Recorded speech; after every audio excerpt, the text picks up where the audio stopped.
Nice, so wonderful to see so many bright faces. And we so appreciate you being here. And we had a blast yesterday. We'll talk more about that later. But I want to just remind you of this.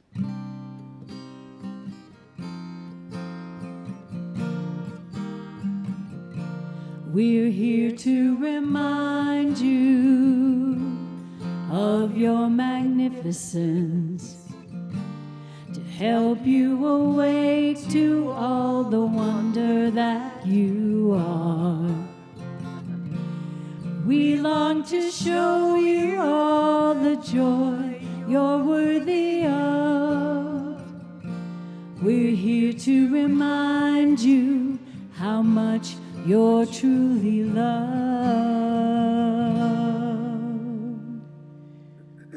Yay, thank you. We're going to move right into the chant, which you all know by now. And I think it's safer to sing at this point based on the new non-restrictions or lighten-ups or whatever you want to call them, right? So feel free to sing along today.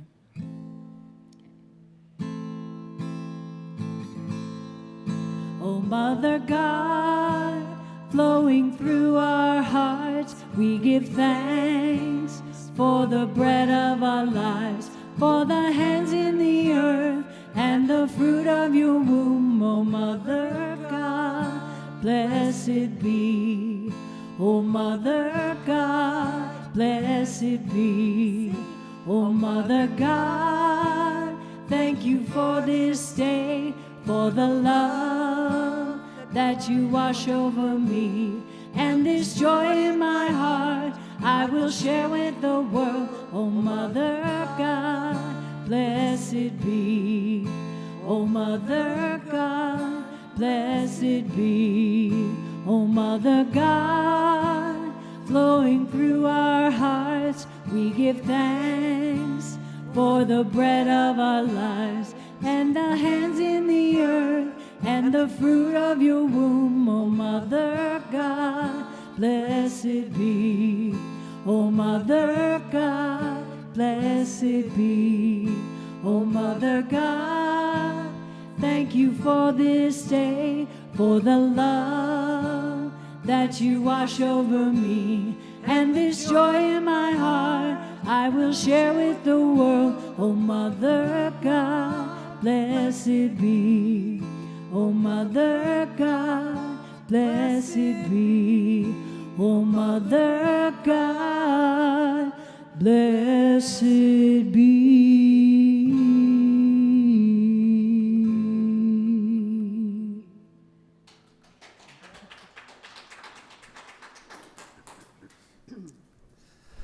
Well, good morning, good morning. What a joy it is to be with you. What a joy it is to be together in community. Whether you are with us in the sanctuary, whether you're joining us outside on our labyrinth, whether you're watching us online, we know that wherever you are, God is. And how good it is, how truly good it is to be together in community, whatever that looks like, whatever that feels like for you. My name is Reverend Dr. David Goldberg, and welcome, either welcome to or welcome back to Unity on the Avenue. We are a radically inclusive community. We bless all people. We welcome all gender relations and orientations and identities. So whoever you are, wherever you are on your journey, you are welcome here. And it's our joy and our honor to be with you on your spiritual path. And speaking of being welcoming, we have a new administrative assistant here at Unity on the Avenue. We want to welcome Bobby Thompson, who just started this week. She is working this coming week with our current administrator, Candace Forsyth, and then Bobby will be stepping into that role full-time going forward.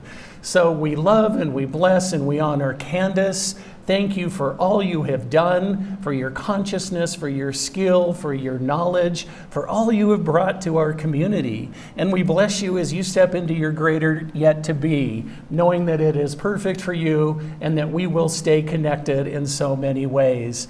And Bobby, we just can't wait. You too are so welcome here. It's a very good day. And I know that Maylin is going to get to this in a bit, but it's better than very good. It's always a great day when Karen Karsh is in the house.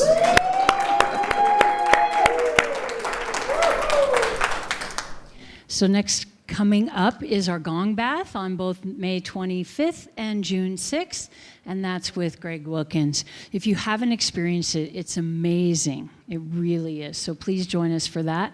And we also have the next one. There we go. We've got Pennyware, and she is collecting all things hygiene. It's an annual event, and please bring those by May 28th to add to the plethora of those that we're sharing. And next we have David Goldberg and Emergenetics. If you haven't experienced this, it's really an interesting thing. I learned so much when I did the process, and not only about myself, but about those around me and how we can interact better. So this is really an awesome class about Emergenetics. And next we have a class with both of them, Rick and David. Yay. This is the Oracle deck and listening. You'll get to create your own Oracle deck and learn more about how to listen better. Isn't that the truth? We could all do a little bit more of that, don't you think? And what else? I believe that's it. So I'm going to welcome our practitioner to the stage, and today that is Lawrence Coleman.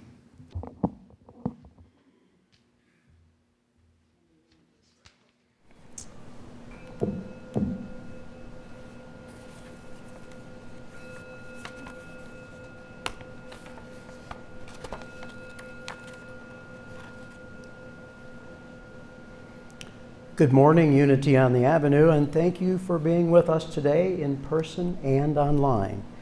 Please join me in the statement of faith. There is one power and one presence in the universe and in my life, God the good, omnipotent. In keeping with our month of May theme, this prayer is offered to the divine feminine in all of us.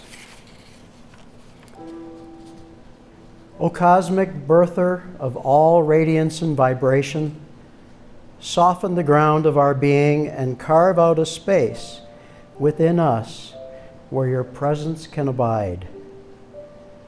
Fill us with your creativity so that we may be empowered to bear the fruit of your mission. Let each of our actions bear fruit in accordance with our desire. Endow us with the wisdom to produce and share what each being needs to grow and flourish.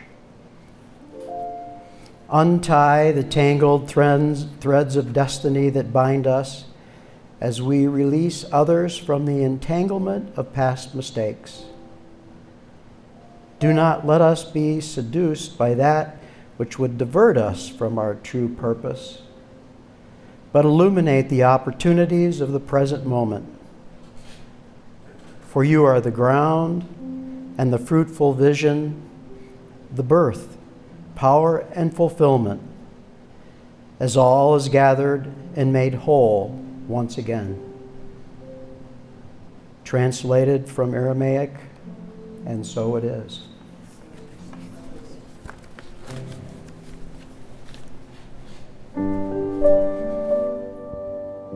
Feel free to sing along with us today. I have waited for a year to have you sing with me. I'm not kidding. Are you ready? Because here we go, everybody, and I want to hear you.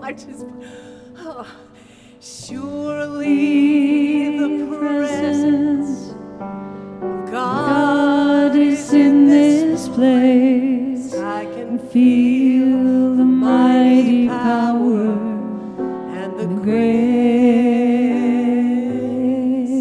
I can hear the brush of angels' wings. I see glory on each face. Surely the presence of God is in this place.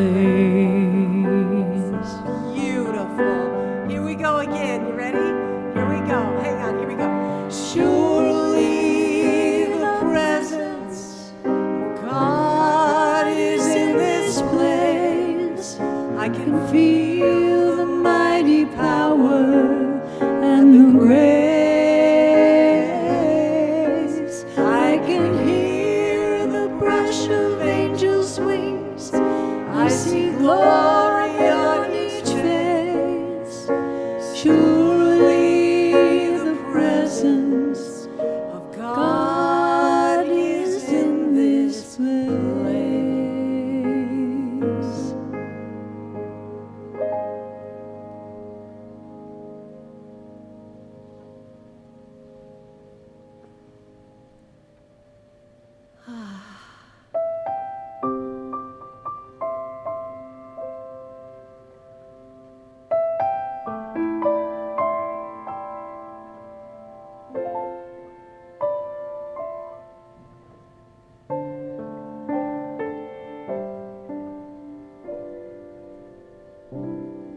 When it's too big to believe in,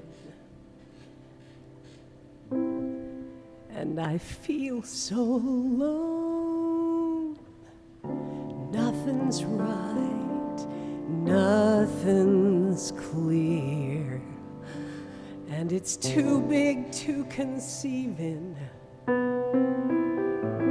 God, are you really there? That's when I swear I hear a whisper in my ear.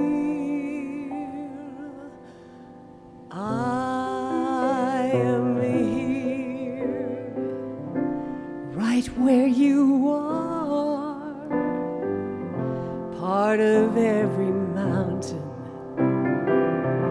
part of every star. You are here, you're right here with me, part of everything, everything we feel and see. I'm so close, I understand it's part of every breath I breathe. You're part of me,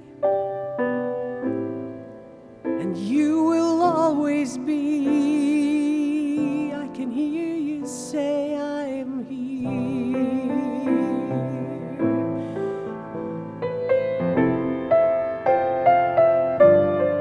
I am here.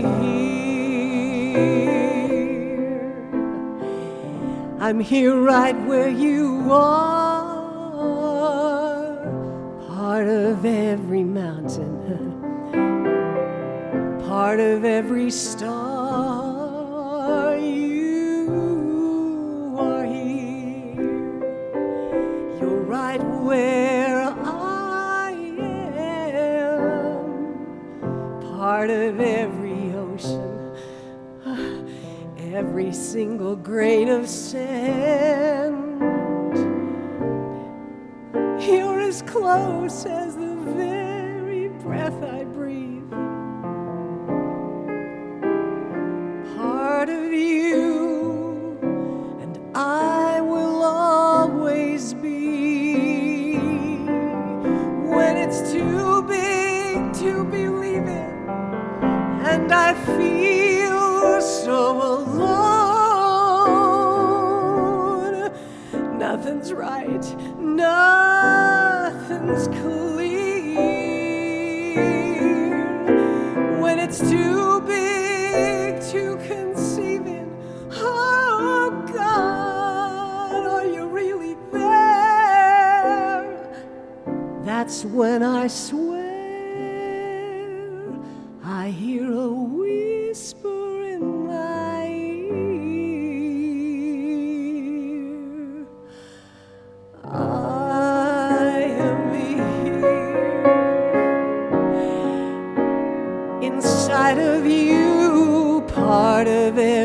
everything that's felt, all you say and all you do, and you are here, right where I am, part of the ocean, every grain of sand. I'm as close as the very breath you breathe. Part of you, and I will always be. I am here.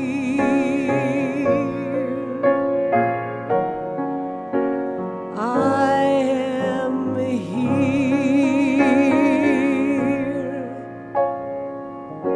Can you feel it? I am here,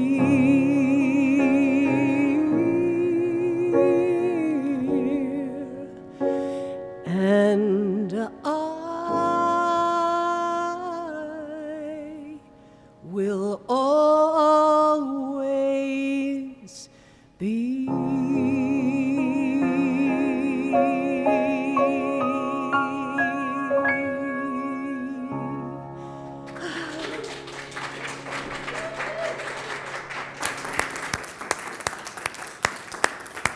Karen, may we have just a little bit more? We love that. You are magical, you are fabulous, you are wonderful. One more phrase. Here, sing it with me. Here we go again. Here we go. I am here. Sing it again. I am here. One more time. I am here,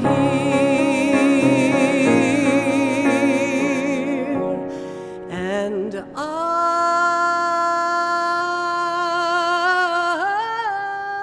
will always be.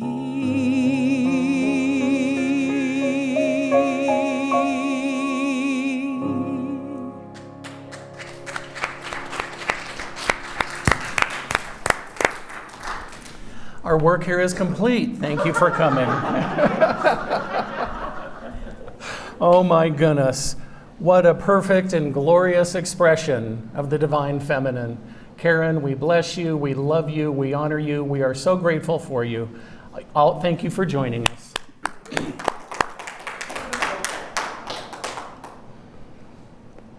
So, as we continue our series, beloveds, we are continuing to explore the divine feminine. We started a couple of weeks ago as we were recognizing that we are truly moving from the Piscean age into the Aquarian age. The Piscean age is all things great and wonderful and divine masculine. And the Aquarian age is all things great and wonderful and divine feminine. So we had another beautiful musical Sunday with a number of guest artists as we stepped into the age of Aquarius. And last week, we spoke about not getting tied up in gender, that we all encompass the divine masculine and the divine feminine, you see, because the one power, the one presence that created me and continues to dwell in me and express as me is all things. So there is nothing excluded in any of us. You are that perfect child in whom God is well pleased. So as we explore this week, then, how to tap into the goddess consciousness, one of my areas of study, one of the things that I really enjoy is the brain. And, let me be as clear as I can be. I am the farthest thing from an expert, and I find it fascinating. How does the brain work with the mind? How does the brain support consciousness? So I know just enough to be dangerous, and I'm going to share just a little bit about brain science today with you as we move through the goddess energy and cosmic consciousness. So, For those of you who are a bit more linear and like to know where we're going with this, I'm going to highlight 5 points for you today by way of tapping into that divine feminine energy, or the cosmic goddess, if you will. The first is feel your feelings.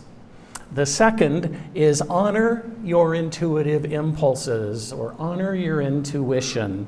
The third is creating a ritual or rituals in your life as part of your practice and creating sacred space.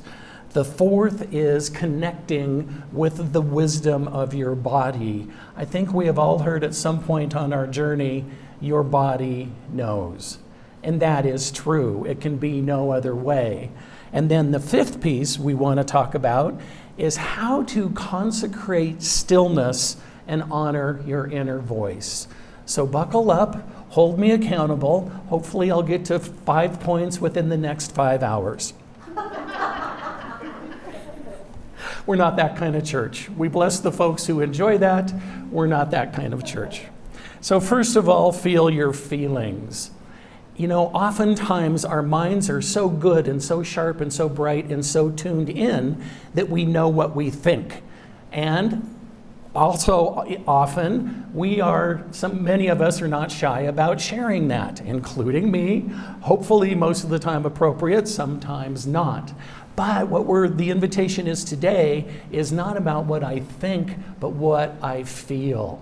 So when I'm sitting with people, individuals or couples that are working through challenges and we're having a conversation, more often than not, I will hear, well, I think this, or I think that. And our minds are really good. That's how we've been trained to show up and to think and to behave and to act. And my invitation to them and to you is not what do I think, but how do I feel? As Maylin alluded earlier, we had a great time here yesterday at Unity on the Avenue. We had about 15 people come together for an intuitive painting class with Rick. And one of his directions to the assembled masses was, what are you feeling? What are you calling in? What do you want this painting to represent as part of your spiritual journey? And I can't tell you the power of feeling. You know, we have often heard and we've often shared that the longest journey we can make is the 18 inches from the head to the heart. And that is both ways, right? So some of us are so empathic or empathetic, compassionate, that we feel everything. And that is a gift. There's nothing wrong with that. And if you identify with that, perhaps your journey is being more conscious of the journey of the heart to the head. So when I think of this, an amazing being comes to my mind. Her name is Jill Bolty Taylor. She is a neuroanatomist. I had the opportunity to hear her speak in person, and she just knocked my socks off. Her field of study is severe mental illness. And she was called to that based on her experiences with her family, specifically with her brother. Now, they were really tight. They were best friends as siblings. They loved each other. They hung out. They always did things together. And as they grew into adolescents and young adults, her brother had significant severe mental health issues. So she dedicated her life to helping him and helping others with those challenges. So in 1996, this brilliant person, a neuroanatomist, I had to look up what that meant once I saw the term. She had a stroke. She had a brain attack of her own, and it shut down her brain. And she chronicles her 8-year recovery in a book called My Stroke of Insight. Now, I would just want to ask those in the room, as well as those online, how many of you have ever heard of TED Talks? Excellent. 100% participation. So Jill Bolty Taylor's TED Talk was the first one to ever go viral. So if that's part of your genre, if that's how you take in information and you hear and you listen, I invite you to research that and listen to it or listen to it again. And so the invitation for us today then is, what is it time for you to feel? Sometimes those of us in spiritual community prefer spiritual bypass when we work around something, because we'll get to that later, or I'm not called to that now, or I'm too busy, or I have to do something else. This day, my friends, let us be complete with the spiritual bypass. Let us explore what is ours to feel and to call that in with grace and with ease, right? I don't think any of us need or want a cosmic 2x4, because we all know that we are here to learn, to grow, and expand. And what we're choosing not to learn, the universe will continue to provide us with opportunities. You know, we've heard about people marrying the same spouse in different form over and over and over.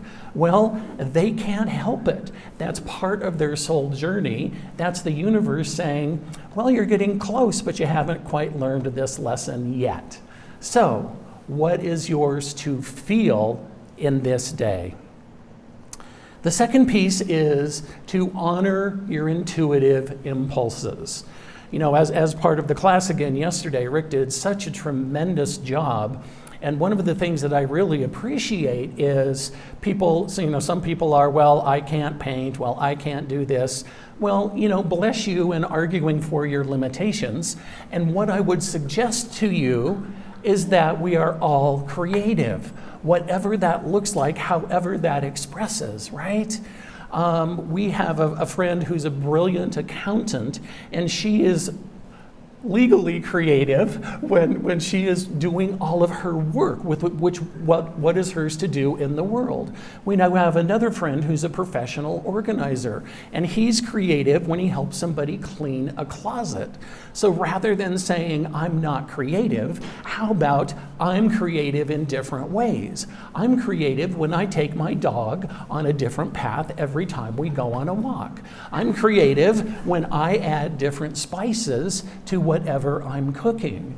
So rather than saying I am not, I invite you into the I am of intuition, of tapping into it. To that brain piece that I was telling you about earlier in some of my research into the brain, you know, it has been physiologically proven that the same chemicals that are in our brain, that are in our heads, are found in our stomach. So when you say, or you hear someone say, I have a gut feeling, this doesn't feel good in my gut. Well, it may be metaphor, and it may be physiologically and physically the truth. Those same chemicals exist in both parts of the body.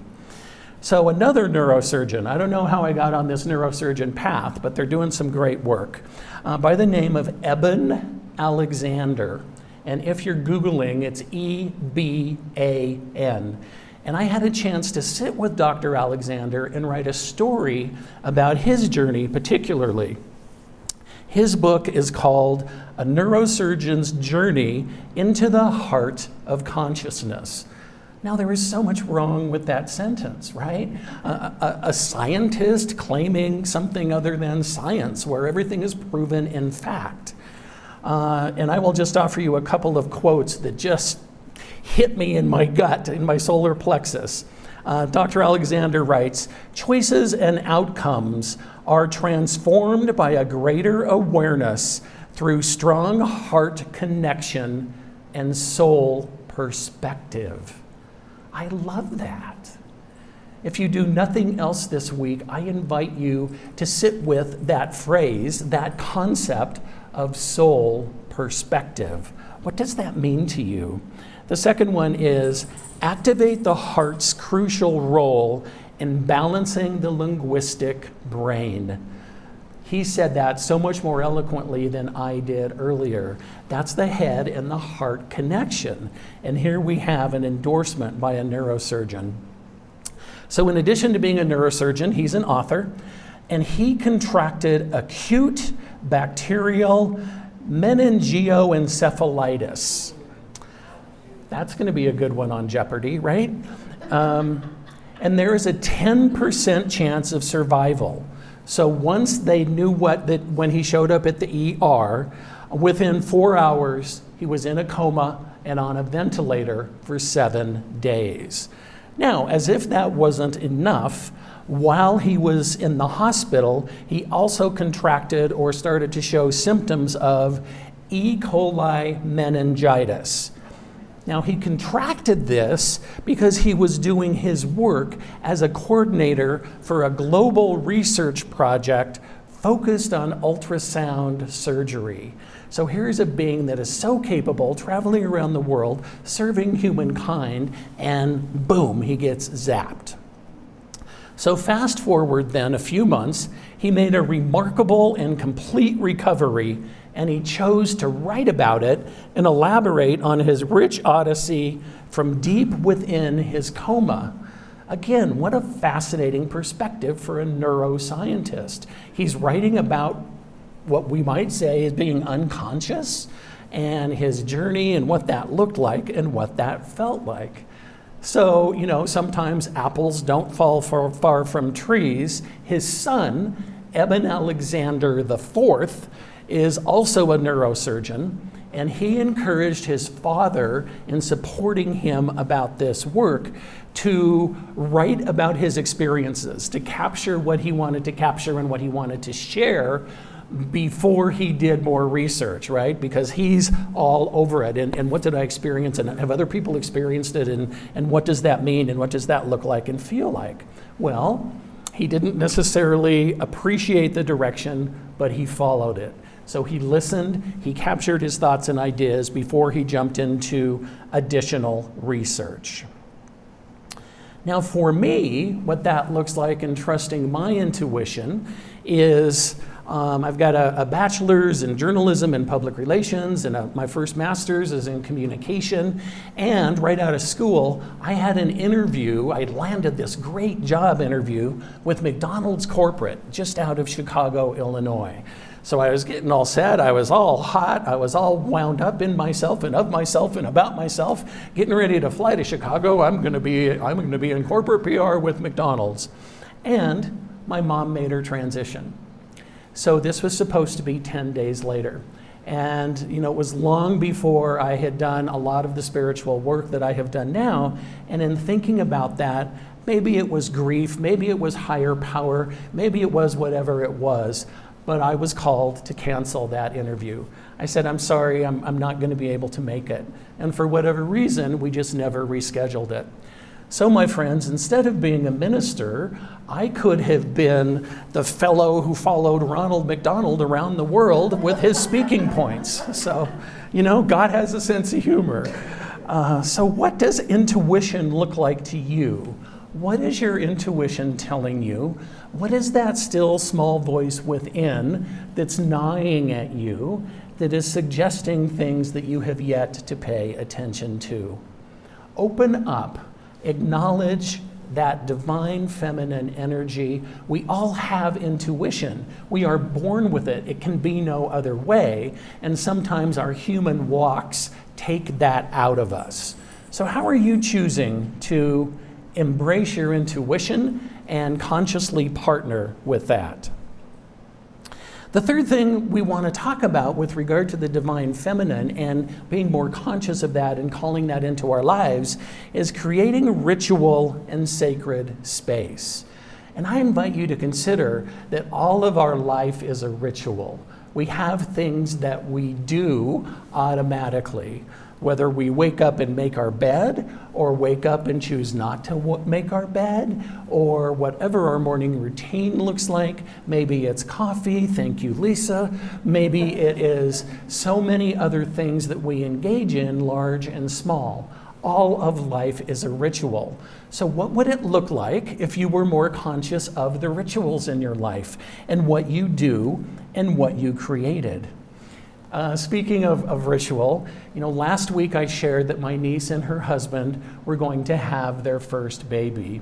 That was Sunday. On Monday, we welcomed Michaela Marlee Goldberg Erickson to the world. And if you are challenged with feeling around ritual, think about the birth of a child. Think about your own birth. Yes, you can tap into that if you choose. Think about siblings. Think about children, grandchildren, whatever that looks like. Birth and death and the entire life cycle are rich with ritual. I also shared the experience of removing the breathing tube from my niece's wife at 38 years old.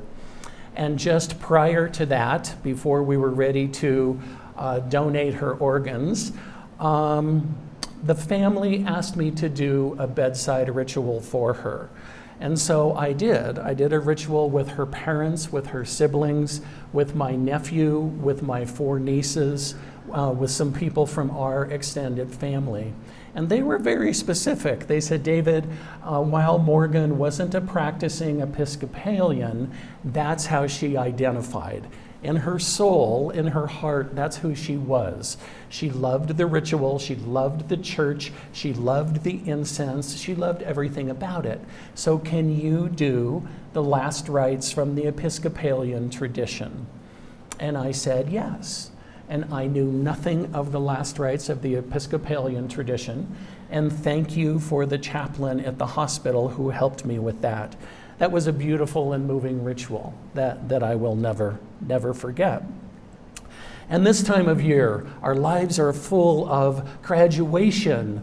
I have a great nephew who is graduating from kindergarten. Apparently that's a thing. And we do caps and we do gowns and we do parties. And one of my goddaughters is graduating from high school, and my great niece is graduating from high school. And we have a graduation party after service today. And so my point is, life is full of ritual. I bless you in exploring what that looks like for you. What are you calling in? What are you creating? You know, one of my favorite parts of life rituals that I get to participate in is weddings. And whether it was the wedding that I did for the couple, and there were 3 of us present in the courtyard of Grauman's Chinese Theater, or whether it was the wedding at the yacht club that had to have somewhere between a 6 and 7 digit price tag, they are beautiful because we're celebrating love, we're celebrating connection. One of the things that I most appreciated in ministerial school is when we came together for retreats, everybody always brought something, a picture, an item, prayer beads that was important to them, and we all created the altar that was with us through the duration of the retreat. So what does your altar look like? What is your personal spiritual practice? What is your spiritual ritual? And as someone on a spiritual path, I invite you to expand that just a little bit this week. Maybe you do prayer on Sunday. What would it look like if you offered prayer before one of your meals? And you know, sometimes our prayer is yum. And it is in the resonant energy with the universe. God hears it, God gets it. God speaks all languages and doesn't need me to blather on. So how can you expand your spiritual practice? What is on your altar? How can you change, evolve, retreat, and expand, rethink and expand your practice? You know, when I think about ritual, one of our guest speaker in February was Reverend Norm Bouchard, Center for Spiritual Living, Colorado Springs. Norm is a former Catholic priest. He's an ordained New Thought minister, and he is a master of ritual. He gets it, he feels it, he knows how to explain it, he knows how to teach it. In ministerial school, for our class in rituals, Norm actually had us do a real baptism. So a family that he knew was coming to town. The only day they could do this baptism was on the day of our class. He's like, gang, how would you like to create a baptism for this giant soul with short legs? And so rather than just reading about it or writing about it or, creating something mythical, we all created a baptism for this beautiful baby. And it was good, and it was really good. And from that ritual for one new soul on the planet to a ritual for 400 people at an international convention where Norm had people walking through the aisles with little cups of olive oil, inviting all of the participants to anoint each other, to live the concept of namaste, to recognize the divinity in somebody else. You see, everything is ritual, and you can do it if you choose to, whether by yourself, with your family, or in extended community. So whatever that looks like, be with your ritual. Create something that you love. Create something that makes your heart sing. The fourth piece I would invite us into is to connect with your body wisdom. As I shared before, if you have ever thought or shared, your body knows, or my body is healing, I am grateful. Yeah, that's absolutely the truth. Years ago, I went to a retreat with Deepak Chopra and his business partner, David Simon. And it had been a rough month. My partner of 18 years had a sudden heart attack and died. And so I was signed up for this thing with Deepak, and I thought if I get there, I give myself permission to do anything that I need to do.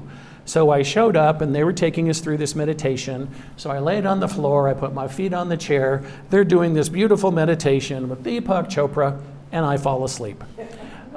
And somebody asked that question, because apparently I wasn't the only one in the room having that experience.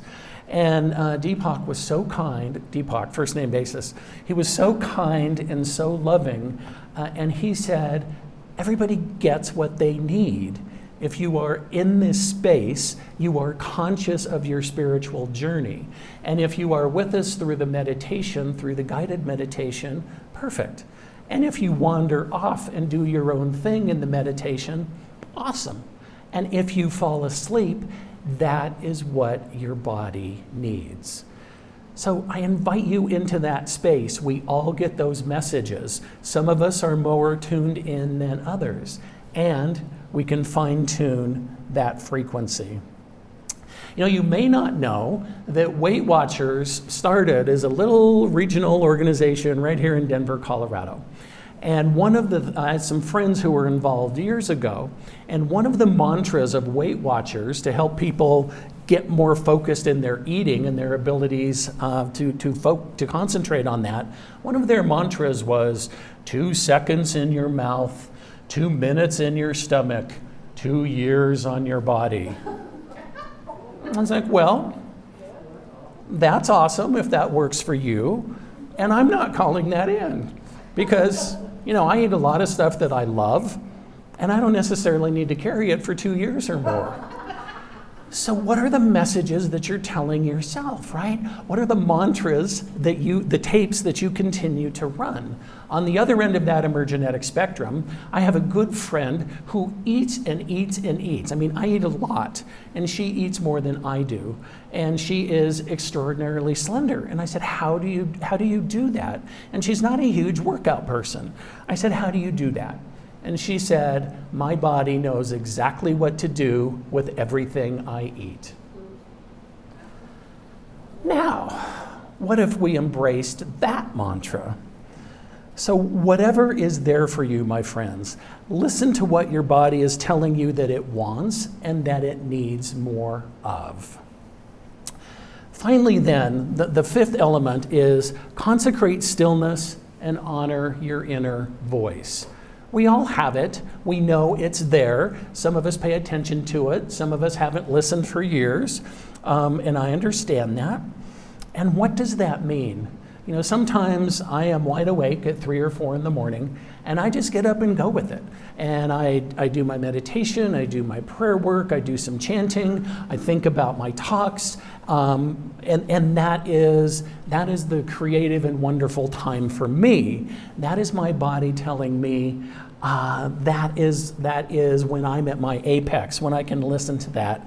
I used to be that guy that was at the gym at 5 a.m. waiting for him to unlock the doors. I loved that time of day. I loved getting started. I loved starting my day. And what I learned later is it's harder for me to put myself second, because not many people are calling to say, oh, let's have coffee at 5 a.m. So I get to take care of myself when I'm not exactly sure what the rest of my day is looking like. So, silence is allowing yourself to be present. Stillness is acknowledging the voices as well. Small nuance between stillness and silence. I invite you into the embrace of both of those, both powerful tools. I did a silent retreat for 3 days. So many people in my life didn't think that would be possible. And I did. And it was mystical, it was expanding, it was inspiring.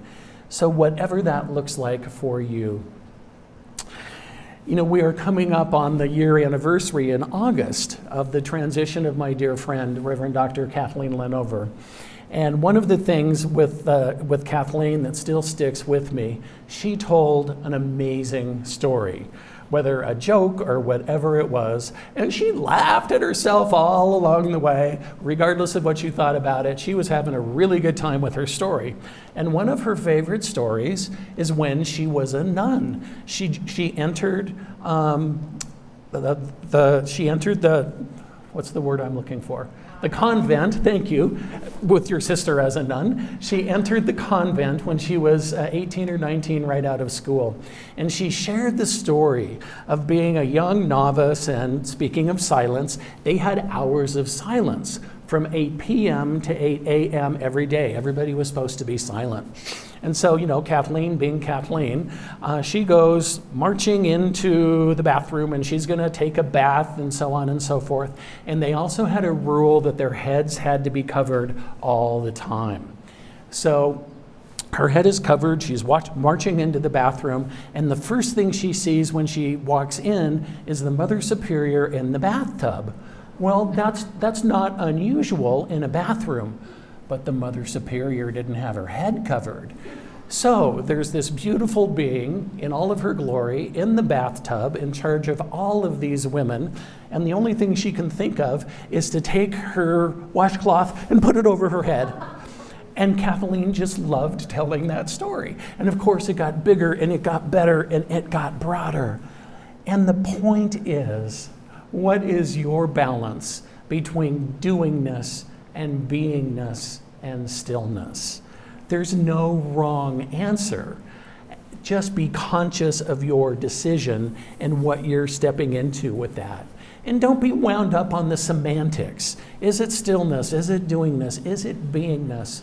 Your body knows, your mind knows, your heart knows.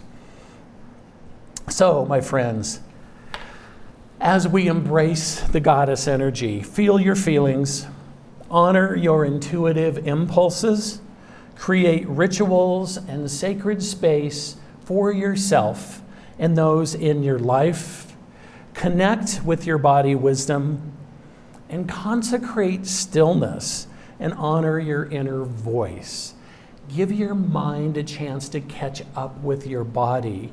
If we are establishing that head-heart connection, be with that, call that in with grace and ease, and allow that to unfold. And on this day, I honor the entirety of your being, including the powerful energy of the divine masculine, the extraordinary energy that is the divine feminine. You are simply amazing. Please join me in prayer.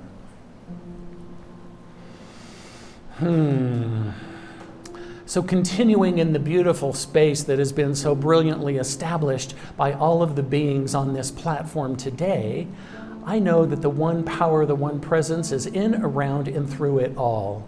Whatever words we choose to put with it, to put on it, to put around it, it is all God. And I bless all of the aspects of the divine in every being, including the divine feminine that we honor this day.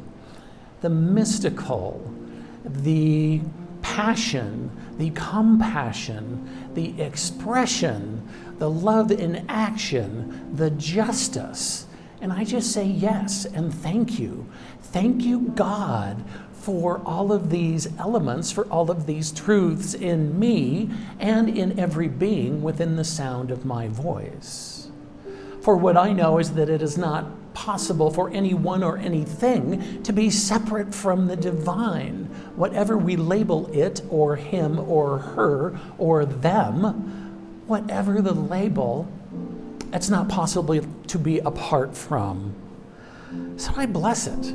I bless the magnificence that is every spiritual being moving forth on this human path.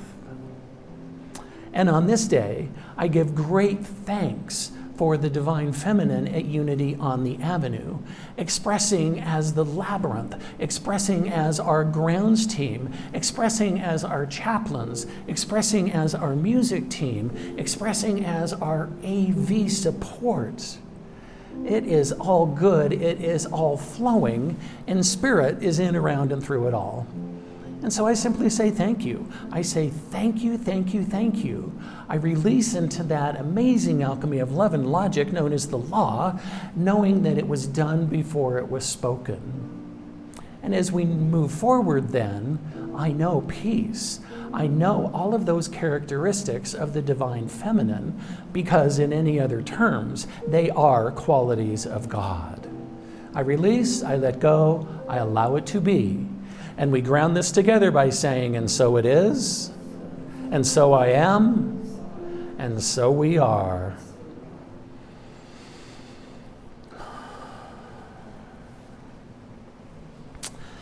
My gosh, what a joy to be with you. As we sung earlier, you are the face of God. It is a joy to be with you.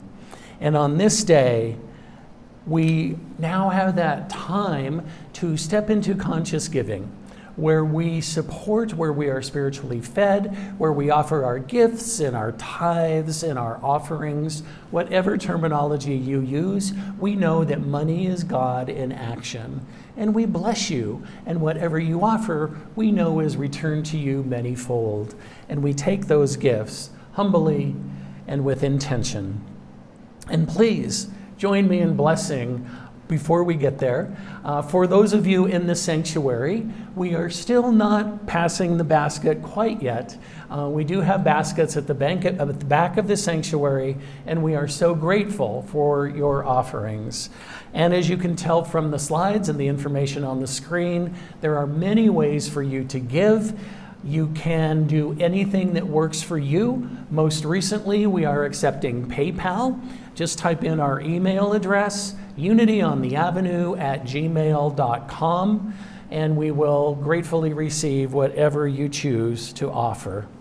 So now, please join me in blessing our offering.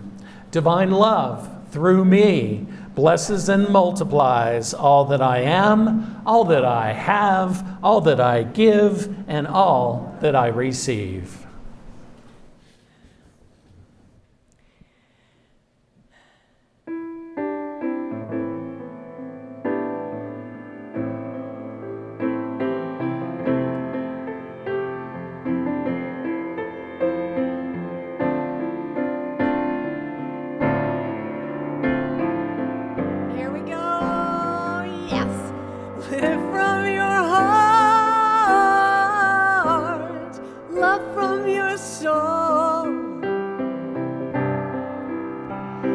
Just say yes, feel it deep inside.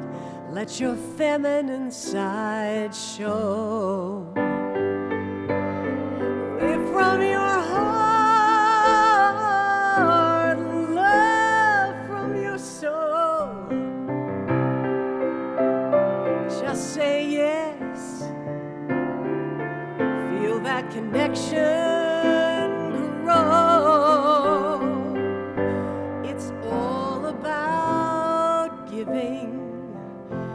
And feeling kind, reaching out to someone you can help, even if it's one person at a time. Living from your heart means you understand.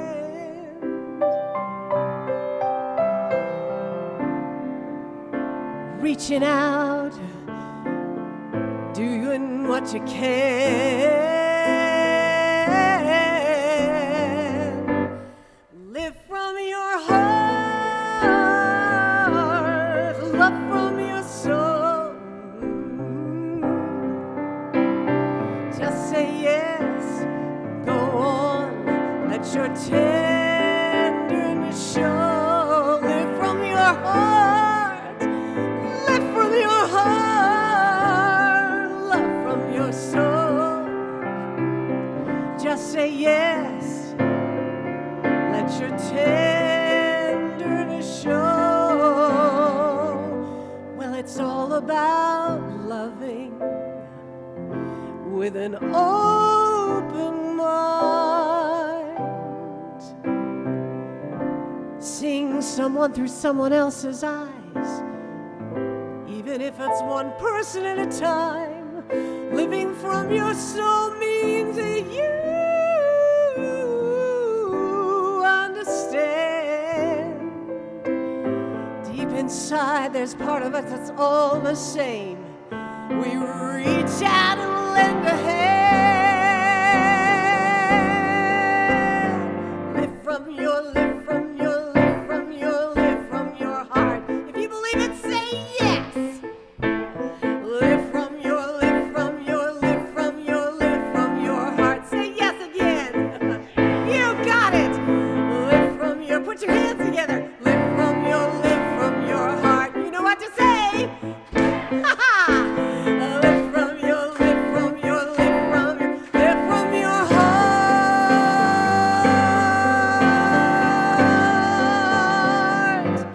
Live from your heart, love from your soul.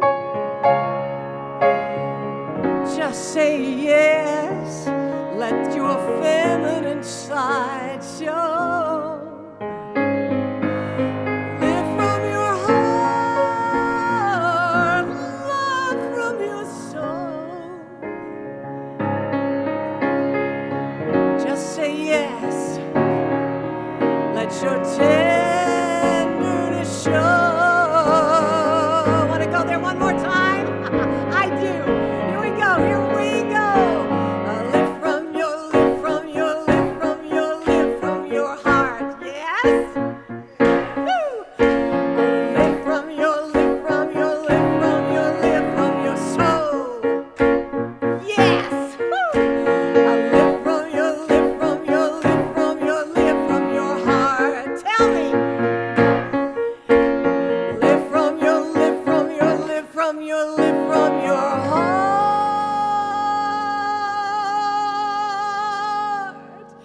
Live from your heart. I love you all. Thank you.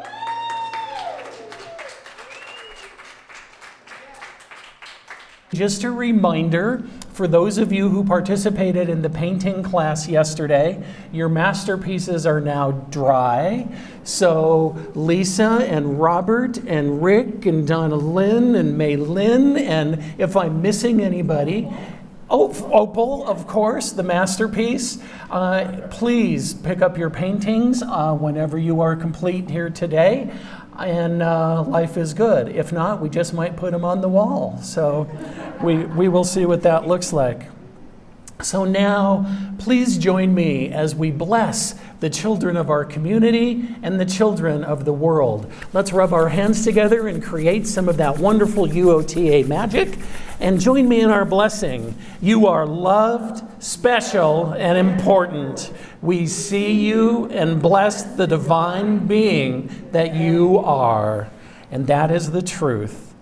And please join us next week as we welcome Reverend Masando Harioka as part of, and his wife Rebecca, as we honor Asian and Pacific Islander Awareness Month, which was first signed into law by President Bush in 1990.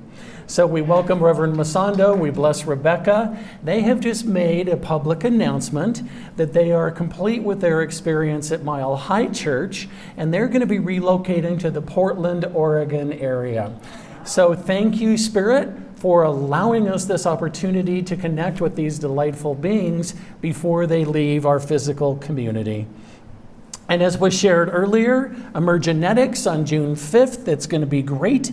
Make your own Oracle deck with Recess Rick on June 12th. It's going to be a blast, and space is limited and they are filling up quickly. So thank you, we love being with you. And now, as we go forth into this week with joy in our hearts, embracing the beauty, the love, the glory that is every sentient being, join me in our prayer for protection. The light of God surrounds us. I am that light. The love of God enfolds us. I am that love. The power of God protects us. I am that power.